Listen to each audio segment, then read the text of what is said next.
Welcome to the PLU Theater and Dance webinar. I'm Amanda Swieger. A little bit about who I am. Whoops, there we go. I'm a tenured associate professor here. I'm the chair of theater and dance. I'm also a lighting and a scenic designer. I've been teaching at PLU for about 10 years, and I have a BFA from Webster University and an MFA from Northwestern University. But let's get to PLU. So here's our mission. Pacific Lutheran University Theater and Dance. Oops, sorry, I hit the thing because I've got the webinar chat in the way. Supports students in reaching their professional and academic goals through providing meaningful educational and production experiences, fostering leadership, promoting community, and nurturing passionate, responsible, and caring artists. One of the big ways that we do that here at PLU is by taking our classroom lessons and putting them into practice. So we do a lot of shows here. So I'm going to talk about those first before I get into some of the major information, major and minor information. Our Spotlight faculty season usually consists of a musical review, a play, a musical, and a dance concert. And all of those things are helmed and directed by either a theater faculty or a high caliber guest artist. And then we also have a concurrent featured student season. We select each year through an application process of the different student organizations that exist here at PLU. And we select plays that go into our season. And that means they get extra support from us and they're actually featured in our marketing and whatnot. The ones that are common and that are the ones for this year are Night of Musical Theater, which is a student group who does a musical review. Alpha Psi Omega, which is a theater honor society I'll talk about in a little bit. They usually are featured for about 2 plays. And the Dance Team Winter Showcase. I'll talk a little bit about this season to give you some more information. But this does not include regular student projects, such as the Alpha Psi Omega Student Written 1X. Those happen almost every January, and those are often grow out of our playwriting course. So all majors have to either take a script analysis course or the playwriting course. Tom Smith, who is one of our faculty members, is a playwright, a very well-published playwright. And so he teaches that playwriting course every other year. And so students end up taking that and then growing their plays into either some kind of 1-act or a long scene that is often featured as the 1-acts. And just because they're not featured in our season specifically doesn't mean they're any less important. They're really great works. They just get a little less support from the faculty. Clay Crow's improv troupe has monthly performances. They're really supportive and they know that it's scary to do improv and to put yourself out there. So they host a lot of workshops, especially in the first semester of the year, leading up to their auditions. So they basically structure their workshops to help students feel more comfortable in auditioning for the main Crow's troupe. There's often independent productions as well. Just this past year, we had a massive undertaking by some of our students who wrote a climate change musical called Normalcy. And there's information about that Normalcy on Instagram if you want to check it out. It was hugely successful and completely sold out. It was a lot and they made it. And then there's also our musical theater performance class, which happens every year. It rotates every other year between Golden Age and Modern. There's always a class showcase, a big, with a program and everything, a big class showcase that happens from that. All right, so let's look a little closer about what student involvement in these productions means. So in the Spotlight faculty season, you've got professional direction, but there's still a lot of student assistance. We almost always have assistant directors on our productions that are students. We have stage managers that are students, assistant stage managers that are students. There's also options for student designers, both being an assistant and being a full designer in their own right. We had 2 student lighting designers for both the musical review and our main play in the fall. And that meant that they got a lot of support from me as far as hang, focus, cueing, all of that. But it was their show ultimately. You do work your way up towards that. And that can happen more quickly for certain students that are more involved and a little slower for other students. I've had the 2 students who were the designers in the fall have actually only been lighting for a year. They've spent so much time in the room that I felt confident in allowing them for that to have that opportunity. There's an application process for both stage managers, assistant stage managers, assistant designers, and assistant directors that goes out in the spring of every year. It doesn't mean those opportunities aren't open to first years, but usually it's best if you get a little bit of experience before you start doing those undertakings because they're pretty time intensive. For our featured student season, they are completely student chosen and produced. However, they do get faculty support and resources. So we will be involved in the process as much or as little as our students would like us to be. We also make sure that they have resources such as lighting, props, furniture, marketing, photos, that kind of type of thing. And they're also included in our season marketing as well. So even though they are student produced, they are usually produced by seniors, upperclassmen who are able to really do quality work. I mean, there's some of the more exciting shows sometimes, not always, but sometimes in our season, just because the students are so absolutely passionate about their grassroots choosing of them. And again, it also does not include those other items that I was talking about. They get some support and they may be on our spaces, but they also might not be. We also have a great other venue called The Cave, which is an intimate space that isn't in our theater complex, but that students might also do student produced work in. So as far as casting and involvement goes, anyone can audition. You do not need to be a major or a minor. In fact, we are really happy to have a lot of non-majors and minors in our productions. And obviously in the musicals, more often than not, it's music majors, and sometimes they're theater minors as well. But sometimes we'll have students who are physics majors who just love theater, and we love that and we welcome that. First years are regularly cast. Preference is not given to juniors and seniors. It's whoever's right for the part. For spotlight faculty directed shows, stage design and stage management work grants up to 4 credits worth of study counted towards their major. And participation and backstage crews is also credited, usually as part of the major. There's actually a course called running crew that everyone needs to do. We want to create theater practitioners. No, there's no actors versus techie stuff happening at PLU. In fact, everyone knows how important everyone else's jobs are in the room. And so that has created some really wonderful students who are great on stage and off stage. We also have paid production positions. They're paid minimum wage, which in Washington is $15.75 an hour, at least as of this year.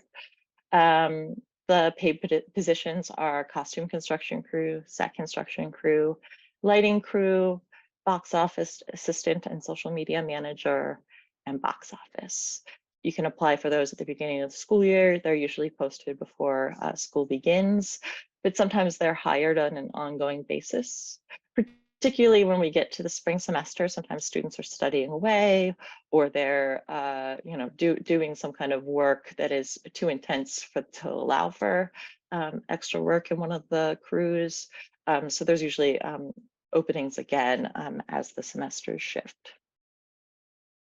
This year's season, so let's get into some of the details here. So in this year's season, we had Wish Upon a Star, which was a Disney musical review.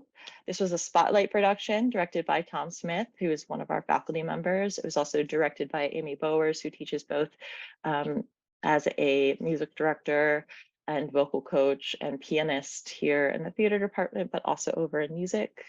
And it was also choreographed by 2 student choreographers. We have a really strong dance minor. And so students who have taken the choreography class are often invited to either be a choreographer or a choreographer in their own right, depending on the demands of a show. For our musicals, we either have a guest choreographer or a faculty choreographer, but often there are assistants to that choreographer as well. We really want students to be able to get as much hands-on activity as possible with our professionals. And then there was She Calls Monsters, which is a featured production. So the student group Alpha Psi Omega. So Alpha Psi Omega is a national honor society. I'm just going to read to you the information about them from our website. Alpha Psi Omega is a National Theater Honor Society dedicated to recognizing student achievement in collegiate and university theater and providing a wider fellowship for those interested in theater. Students who qualify for membership based on volunteer time and participation in theater can elect to be inducted.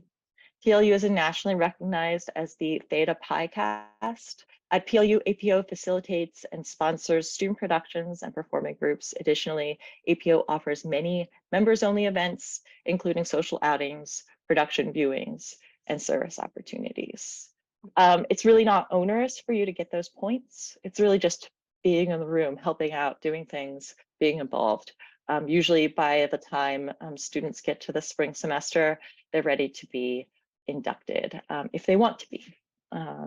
But they also have a lot of really fun activities like the pumpkin patch and various things, the bonfire, things like that that they do every year, unless it gets derailed sometimes by sickness. Oh, sorry, I didn't change this to Matchmaker. I was copying and pasting too quickly. So this was the Matchmaker by Thornton Wilder.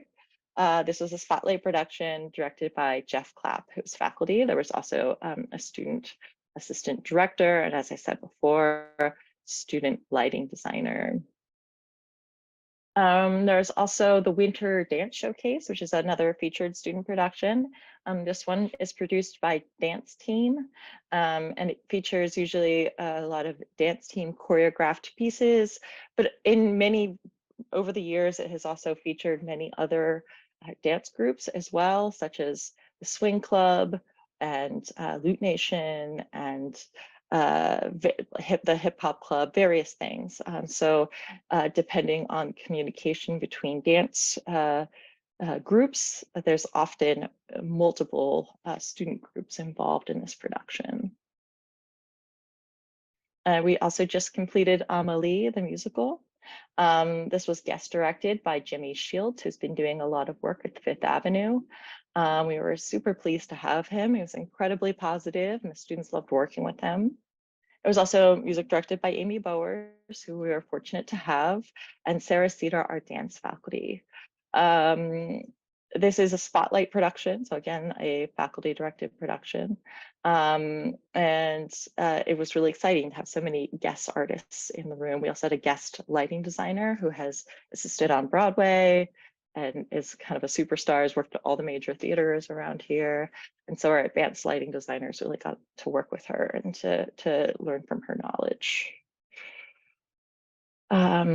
Upcoming, so this month we have Sagittarius Ponderosa, which is another Alpha Psi Omega show. Check it out, April 13th through the 15th. We also will have Dance 2023, which is our huge faculty directed dance show. We'll have 2 guest choreographers and about 10 student choreographers. And then we also have a night of musical theater, which is a student musical review show. This one is entitled Coming Home, a musical exploration of self and collective identity. So this one is in May. The dance show is at the first week of May as well. So And then I just want to talk a little bit about our spaces. So much of the student shows are usually produced in our studio theater, which is between 85 and 130 seats, depending on configuration. We do change that configuration year to year. Next year it will be in the round. The following year it will be thrust. We want students to have the opportunity to both learn how to work in a proscenium, as well as how to turn their bodies to different configurations of seating. It's a really exciting space. It's a really accessible space. It's actually one of my favorite spaces to design in because it can be so intimate and accessible. And so it's also got natural light, which is really nice. We spend a lot of time in dark boxes in theater. And the fact that you can open the windows and enjoy the light in there is really, really nice. This picture is showing it in corner thrust, which is what it is in currently. That's where we get the most floor space, but the least amount of seating, unfortunately.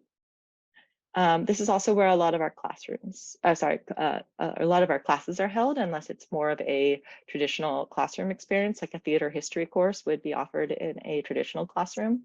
But any of the acting classes or movement classes would either be here or the Columbia Center, which is our dance space as well. Speaking of natural light, I just wanted to show you that our scene shop also has a lot of natural light. And then we have the East Fold main stage, which is our pride and joy. It's a 596 seat theater. It is huge, and so it's not as accessible as the studio. It's much harder to perform work here. This year, Night of Musical Theater is in there, as well as the dance team showcase. And it's really challenging, but it's also really rewarding when you have that many people in a space excited. A lot of our faculty directed shows are in this space simply because of the challenge of producing work here. So let's take a look at next year's season. So our musical review will be off-Broadway hits.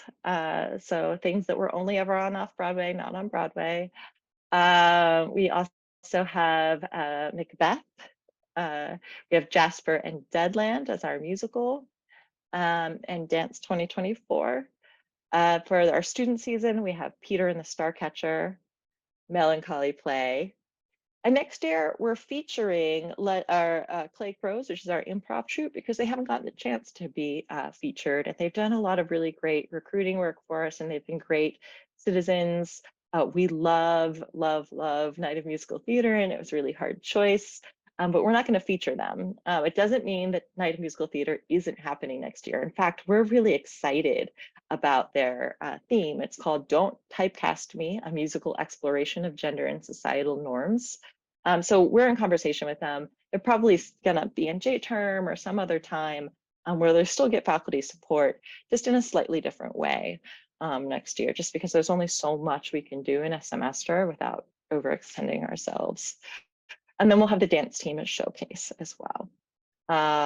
So that, I think, is a lot of most of our show information. So let's take a moment to talk about our degree offerings. So we do offer a Bachelor of Arts as well as a Bachelor of Fine Arts. So the Bachelor of Arts is 44 credits and the Bachelor of Fine Arts is 78 credits. So a way to think about it is that if you're a BFA, you're essentially double majoring in theater. You're getting deeper into things. Our BA is fantastic, and you can still go out in the world and do great theater work with the BA. The BA allows you to double major if you want to. We have a lot of people who double major in both theater and computer science or theater and psychology. In fact, one of our most recent grads who graduated with a degree in theater and psychology went on to do a master's and graduated with a master's in drama therapy. So there's lots of fantastic overlaps with other fields. We have art and theater double majors. It's really, as long as you start out sort of with the mentality that you want to double major, it's pretty easy to fit that together. The BA does require a minor, but if you end up double majoring, that counts too. We just look at the Bachelor's of Arts as being a more broad degree, whereas the Bachelor's of Fine Arts is a more in-depth degree. So for the Bachelor's of Fine Arts, there's 3 concentrations: acting, directing, design tech, musical theater. There is an audition required to determine admittance, or an interview / portfolio review process for design tech. The minor is 16 credits for both dance and for theater. You do have to have at least 4 credits of something upper division in both of those. For dance, there's also some cognate options. So for instance, if you want to be a choreographer in dance, it's probably a good idea for you to understand lighting, because choreographers, lighting is basically another dancer on the stage. So choreographers need to be able to talk to lighting designers. So if you wanted to, 4 credits of the lighting design course would count towards the minor. Or you could do all dance classes, whatever makes you happy, as long as you also do that 4 credits of upper division. So how would you audition if you wanted to audition? So there are the Artistic Achievement Awards. We already have gone through that process. That happened in January. We had auditions in January and February and interviews. And so we already have awarded that money. However, not everyone is going to accept that money. So we may have money to reallocate. And so you're still encouraged to apply. I'm going to share these slides with you and an information document with you in a moment. I didn't want to do it at the beginning because sometimes people trickle in later and then they can't see things that weren't in the chat. But you can still apply, and probably somewhere after May 1st, we'll go through our applications and communicate with you about possibilities. We'll know a little bit better by then if people have denied or chosen to go elsewhere, so how much money we may have. But regardless, if you do submit an Artistic Achievement Award application, we'll be able to notify you whether or not you're accepted into one of the BFA programs if that's what you're interested in. So there's also, if you also don't want to do that for whatever reason, there's a regular application process that happens in the fall and the spring every year. It's a Google Doc that we send out to all majors. We have a weekly newsletter that has all the information packaged for the week. It goes out Friday morning, so you have the weekend to take a look at it before major things are happening the next week. And so we also send various announcements like due today, just in case you missed a newsletter one week. And there's a lot of repeated information in there as well. So you don't have to apply for one of the BFAs before you get here. And the BA, of course, does not require an audition process. So you could always declare as a BA. One of the ways to think, I'm going to go back.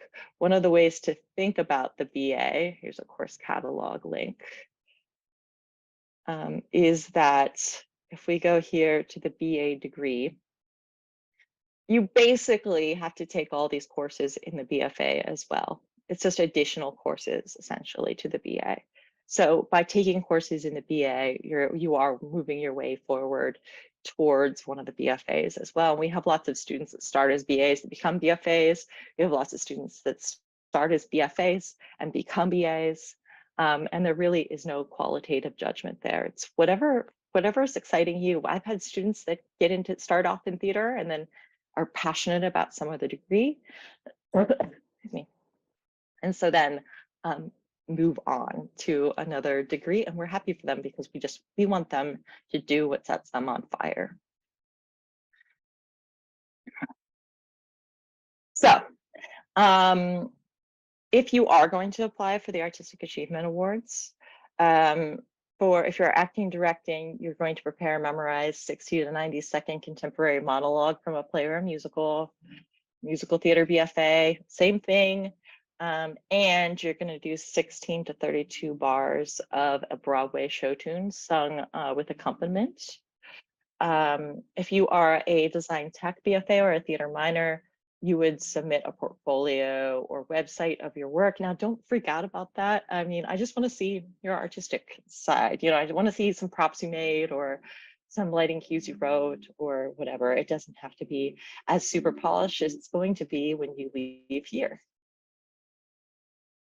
And so questions. I will go ahead and put these slides and this reference information here in the chat. How rigid are the lines between performers and design tech? Could you pursue both? Absolutely. In fact, it's hard without you here in the room, but my joke is that we have a lot of bitextual students. No, it's not rigid at all. In fact, we're constantly trying to encourage students to not think of themselves as a techie or just as a performer, but as a theater practitioner. So in fact, one of the students, so the student who lit our main stage play, The Matchmaker, is both a BFA in musical theater as well as a BFA in design tech. Now that's nearly impossible in 4 years. That's something because PLU offered what's called a plus year to any students who were here currently enrolled during the pandemic and consistently enrolled during that whole time. Those students were able to do a year tuition free, and so that's why Glenn is able to do that. But we do have a ton of students who well, maybe not a ton, but we have more than you would think that do an acting, directing, and a design tech full BFA. We also just have a lot of BA students who are both. You know, they're just good theater practitioners. So yeah, I'm really talking a long time on that one. Hi, do classes ever get canceled because of low enrollment? And how does that impact completing graduation requirements? Okay, great question. Very rarely. Our students are packed to the max. I mean, even my scenic design class, which is probably one of the most intimidating for students, is had 20 people in it this past year. We're just really popular, we're really thriving, we're really growing.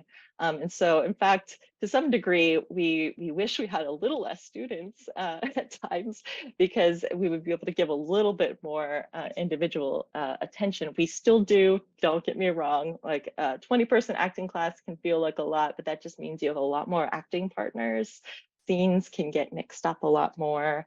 If a course were to be canceled for some reason, that has not happened, I don't think, in my time, except for maybe one of the scenic construction classes several years ago, which wasn't required for graduation.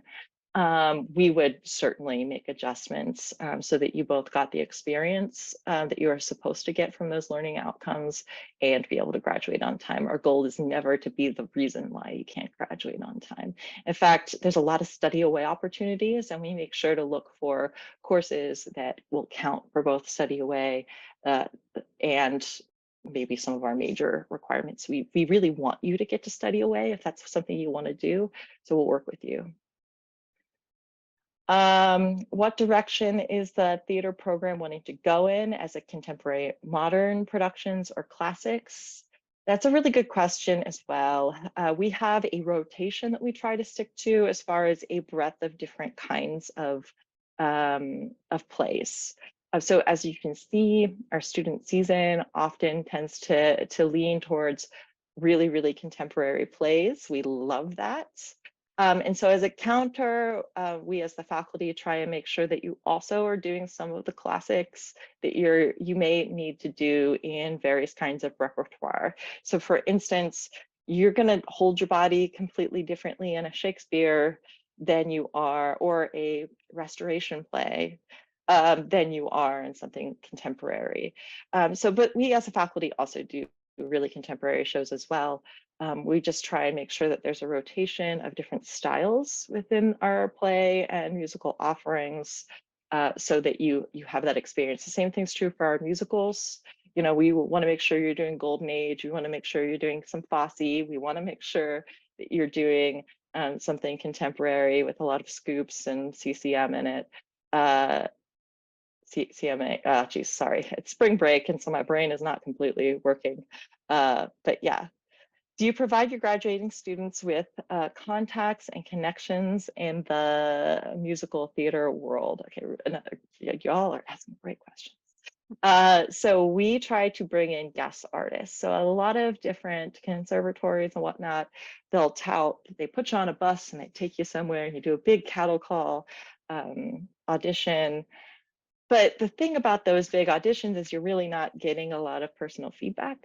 You may get a little blurb that someone writes about your audition, but what we try to do is constantly bring in guest artists. So We make sure that a portion of our budget every year is set aside to bring in guest directors, guest choreographers, as well as to host workshops and whatnot, so that you're working with professionals. So you're really building those contacts as you move into the professional world. And we're trying to, I'm a really active designer in the Seattle area. I used to work a lot in Tacoma, but there's not really a lot of professional theaters in Tacoma.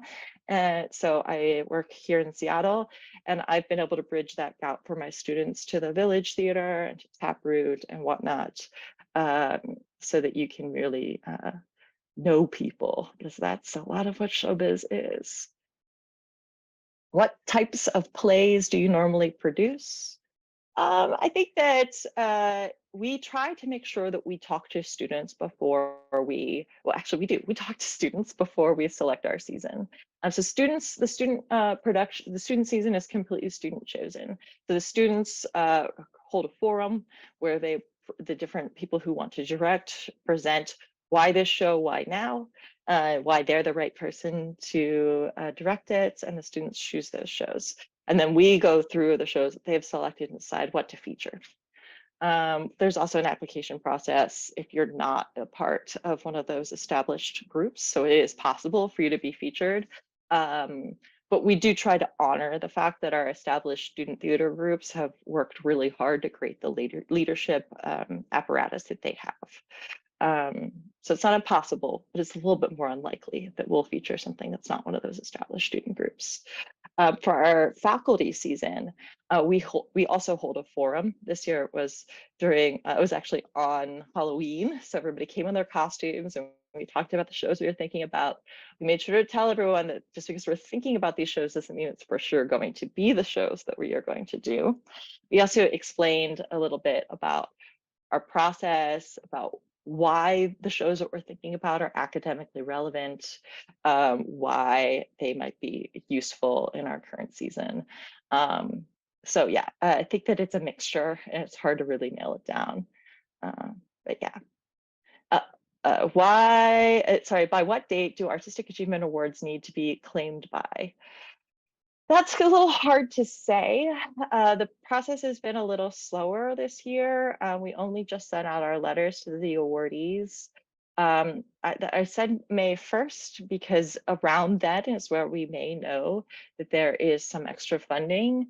But I think it's usually by the end of the school year. So by the end of May is when we need to have that money distributed by.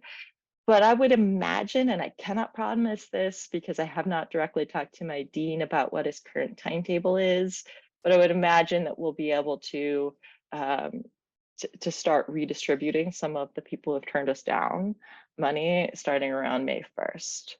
So if you want to get those applications in by May 1st, and you can also send me an email, Swegeran, SWEGERAN, at plu.edu, or just theater and dance at plu.edu. Here, I can have, how many students would you say are involved in the BA and BFA programs, or about how many students are involved in the program in general?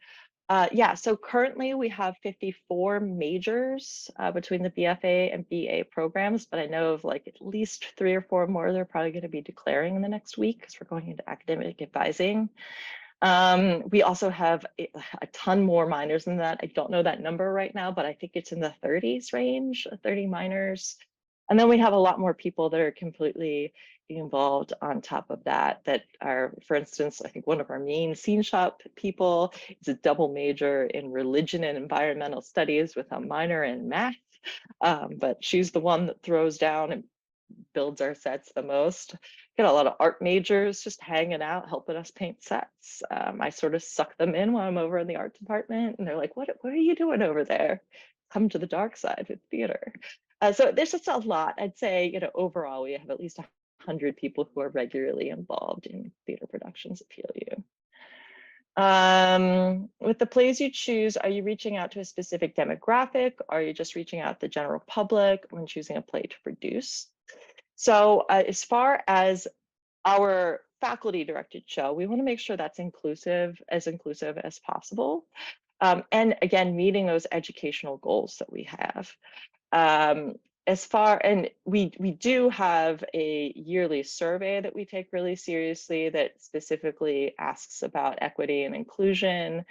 We also do various focus groups throughout the year. So we just had a Black student focus group that I'm waiting to get the information back from about how and what certain students of different demographics. And I try to be very specific on this because I don't want to just lump all people of color together.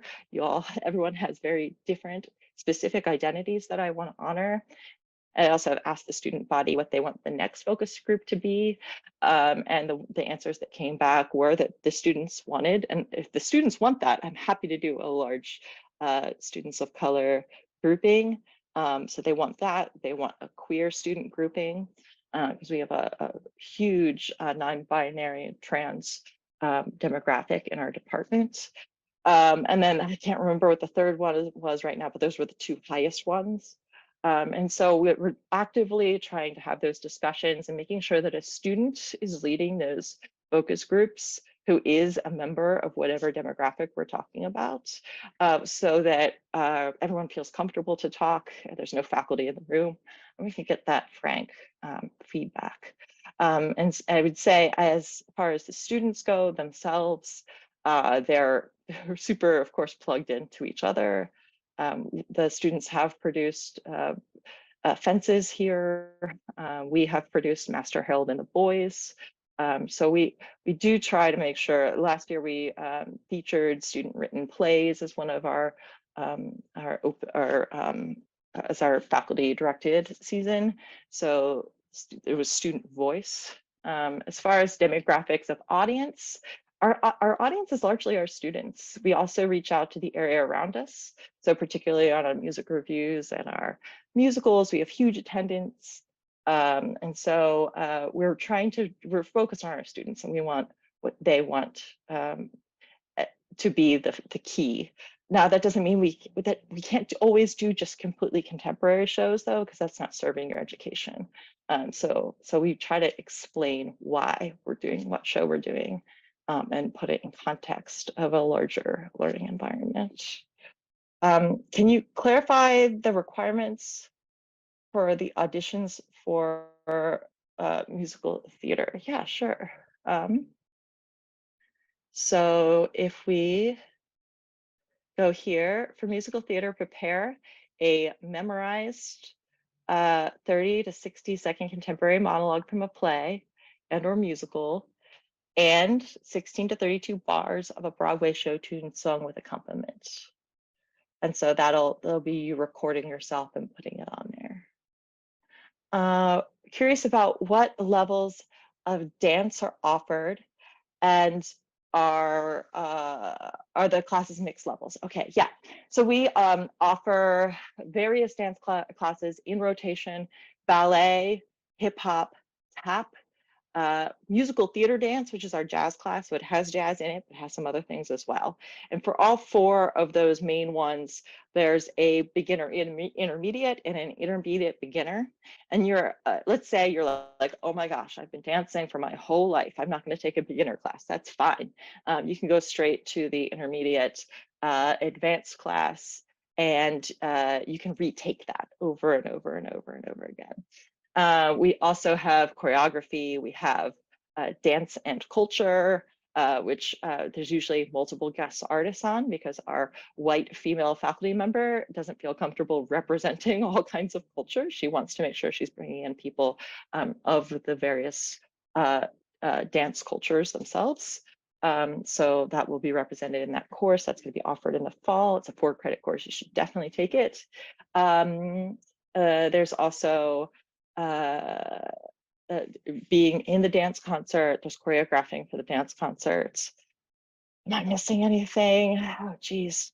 I can definitely pull up the dance rotation for you here in a sec, but I'll try and talk while I do that. Let me just rearrange my thing really fast. Okay, so Have there been instances of student-written play being produced as a full-fledged show? If so, how does that occur? So I guess yes. So the Normalcy, the musical that was written, was a full-fledged show. I mean, it wasn't a super long show. I think it was about an hour. But it doesn't occur that it's a full-length play super often, but we have had that production. Several years ago, we had a student who wrote a one-person show and produced that as well. It's just sort of up to you and your motivation and how much you're able to motivate your peers. We do a lot of theater work, and that's a thing that the students really do, to some degree, exhaust themselves with the amount of work. And I just want to emphasize that we do a lot of theater and there's still coursework. And sometimes students tend to start to overemphasize our productions, but there's so much to be gotten out of our coursework as well. So it can be done.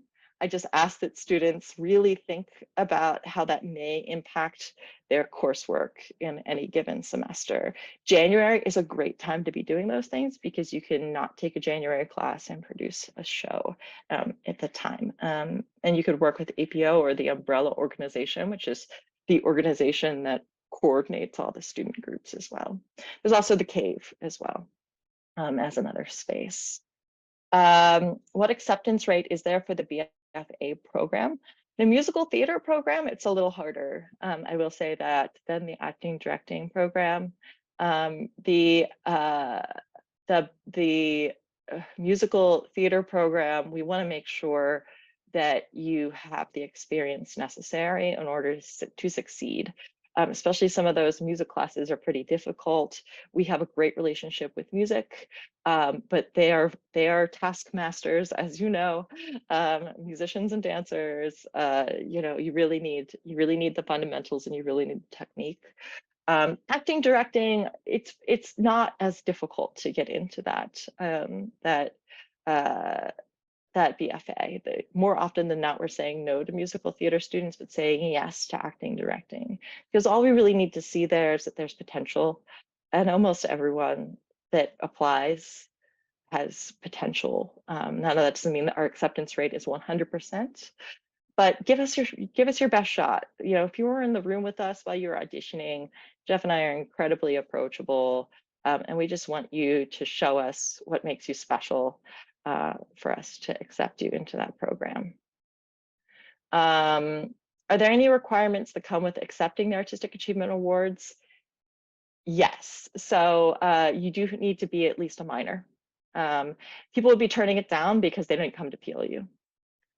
So they would be turning it down because they are looking at multiple universities and they say, oh, instead, I don't want to come to PLU. What's great about PLU is that you don't lose any time. I went to a conservatory program that had major cuts, and I saw, a third of my peers be cut and then lose 2 years of their life. That's not going to happen at PLU because you're going to be able to keep moving forward towards graduation in one way, shape, or the other. Here, you're not going to ever lose time, unless you're not passing your classes, which I hope for you that you do. But some students do decide that they want to go the strict conservatory cuts program route, and there's nothing wrong with that. I did that too. But I think that PLU builds a more well-rounded person, and we need that in theater. We don't just need you to just be creating theater, we need you to be engaged citizens to the world around you, and that's something that our gen ed system will do for you. So I think that's why people are turning it down.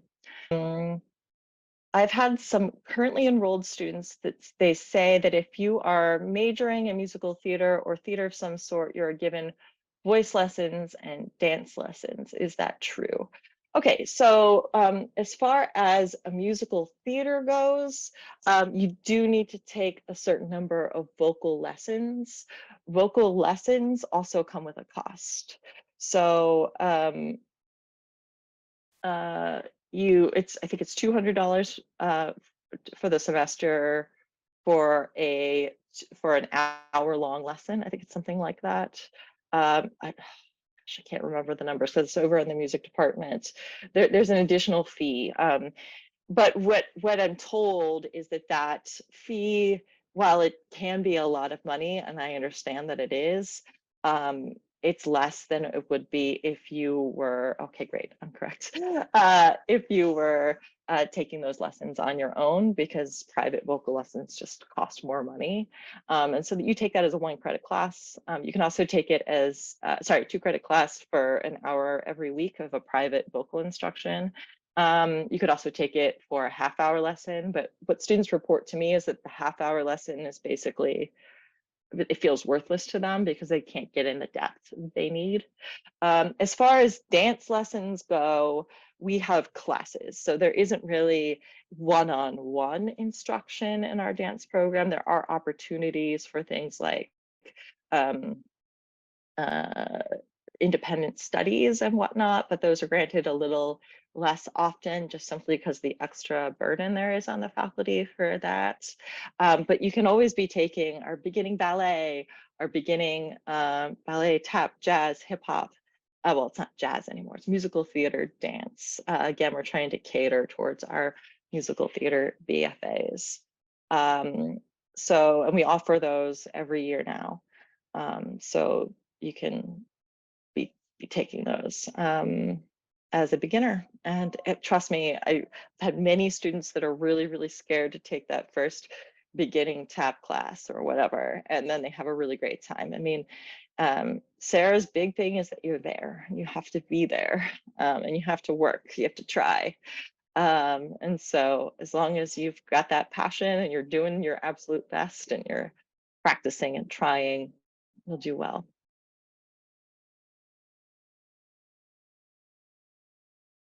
Where am I hoping to see the program go in the next few years? Great, yeah.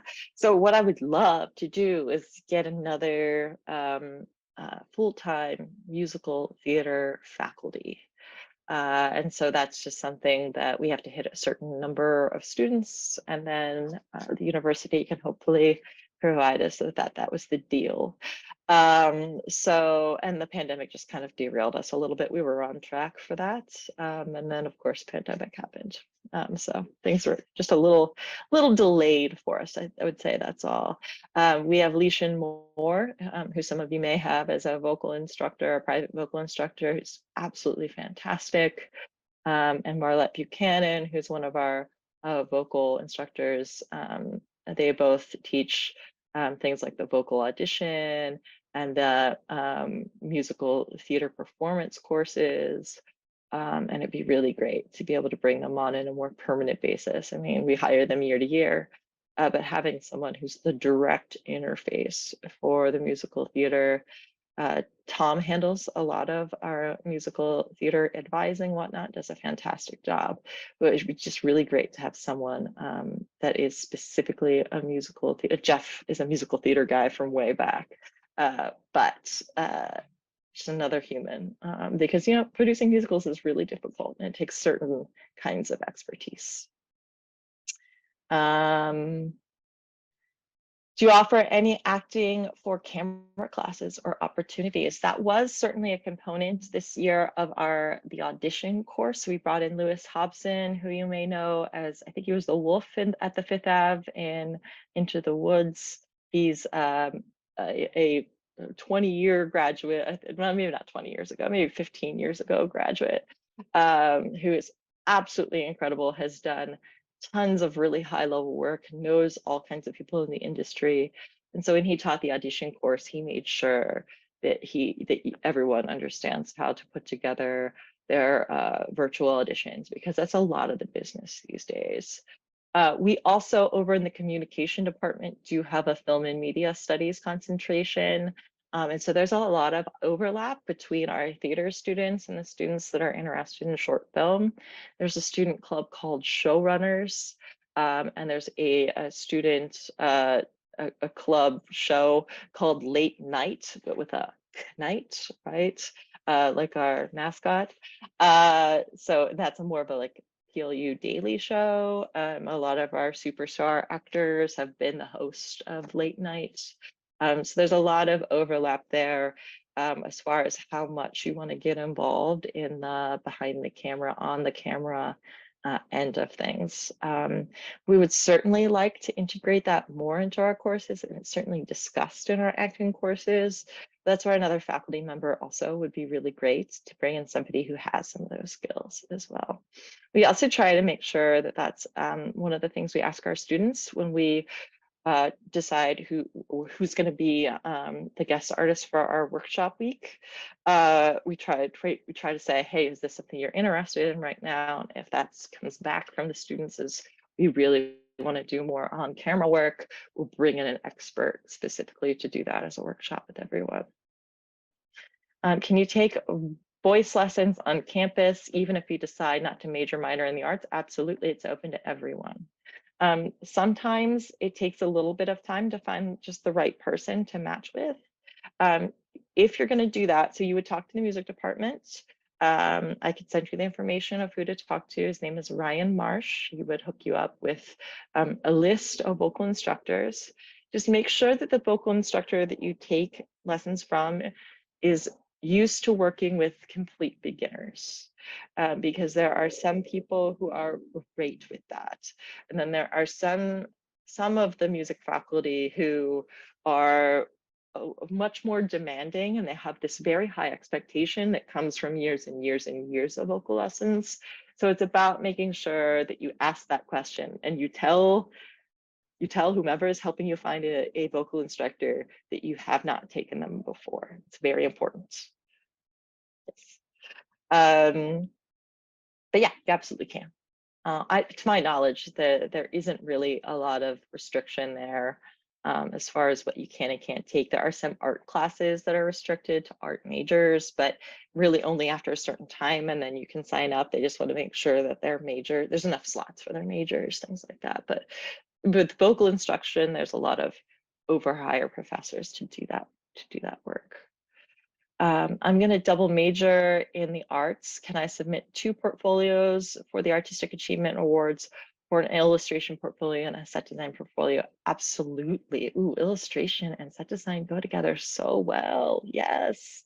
I can't speak 100% for how the arts is going to handle their allocation, but certainly they will also end up with some people who decide to go elsewhere. And so with some funds to reallocate.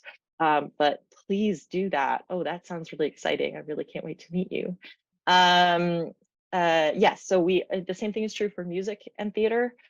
We have a lot of theater majors who are also on music and theater scholarship. So especially for our musical theater majors, sorry, the words.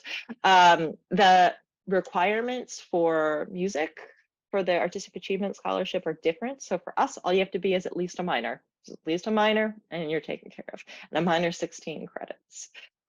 For music, you also have to be involved in choir. And so if you like choir, great, that's for you. If you don't want to have to live your life around choir rehearsals in the afternoon, that might be a different consideration for you.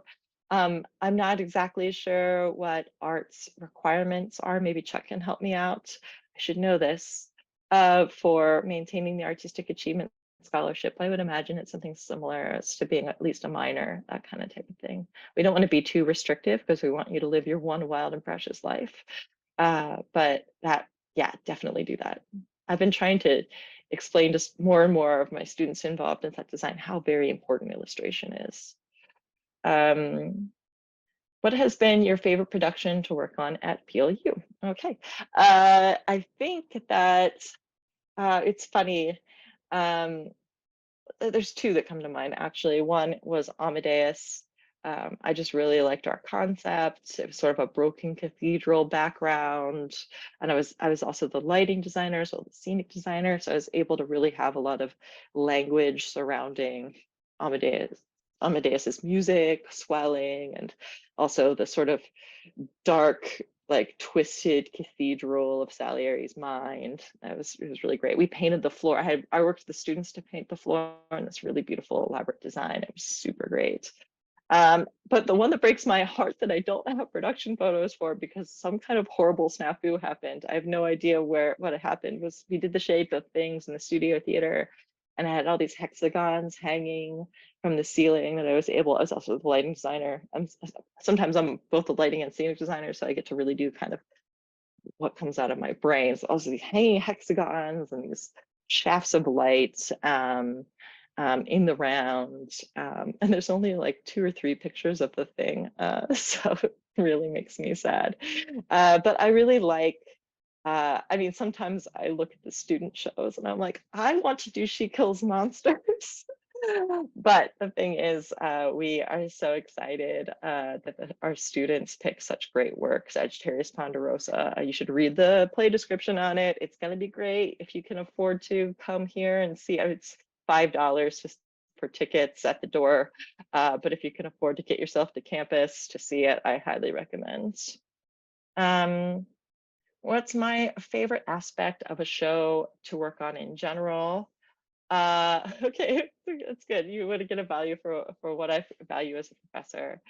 Yeah, I think that for me, it's the conversations that we have before we've started the process. I really want to make sure that we have a strong, unified vision for the show, and that we're really thinking deeply about the text, and that we're allowing for the best idea in the room.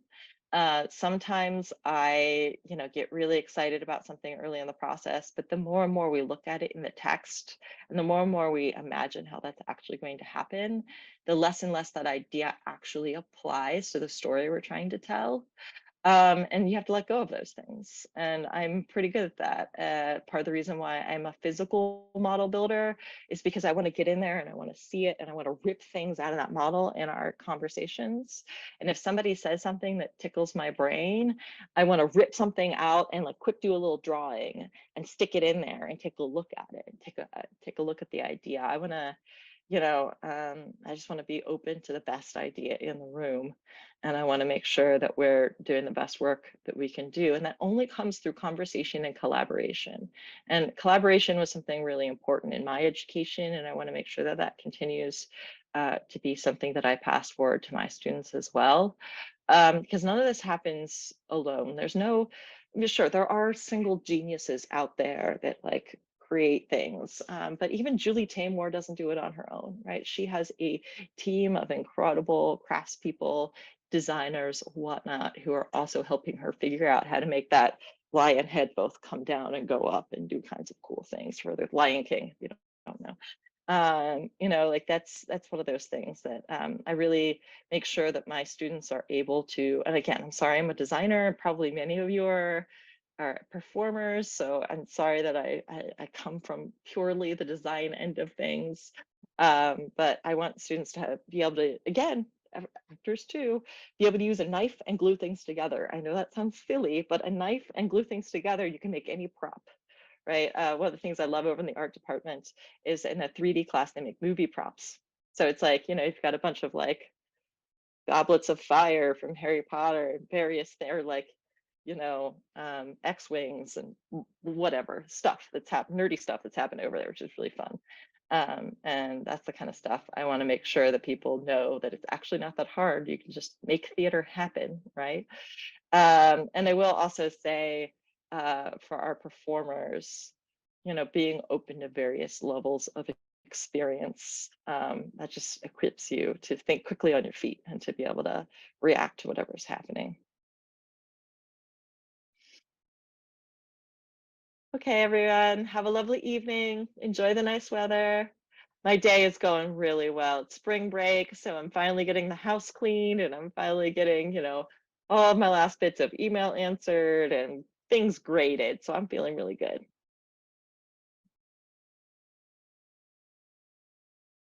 Okay, goodbye, everybody.